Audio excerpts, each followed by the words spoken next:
Hi, I'm Kodie Bedford. I'm a former NAGLE student, graduating in 2003 with a bunch of fantastic students, some of whom I still see today, which I think really sums up my student journey at NAGLE.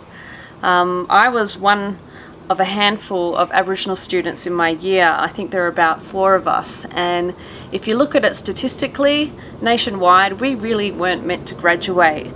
I think it's a testament to the school, the teachers, and our families, of course, that really pushed us through and helped us to keep going, even in those kind of low points. I had fantastic support and backing from the Indigenous Liaison Officer in Mina Bradfield. As a 13-year-old, I rocked up to high school and was introduced to Mina, and she took me under her wing and let me use her office. She let all of us Indigenous kids use her office, which I remember was on the 3rd floor next to the locker room back then. And we used it as a safe space, which I think was really needed at times because we kind of created a safe community where we could be ourselves, really.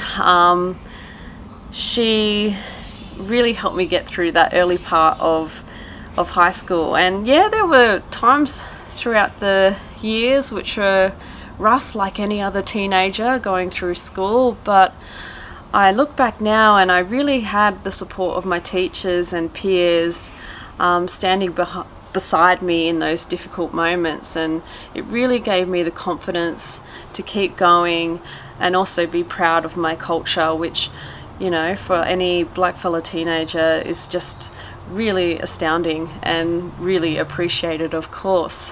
When you talk about teachers who lift us up, for me, it was my English teacher, Mrs. Gummery. Now, Mrs. Gummery had pretty much known me all through my schooling life. I was a year below Theo, her son, in St. Francis, so she'd probably tracked me all the way from year 1 to year 12, and it was kind of a downfall also because I couldn't really slack off with Mrs. Gummery, but I think she identified me quite early as an introvert and kind of gave me these creative assignments to kind of help me blossom as a student, and it really did work. She allowed me to think outside the box, think creatively, watch films, study films, and write, of course. And I'll never forget, in year 12 or even year 11, she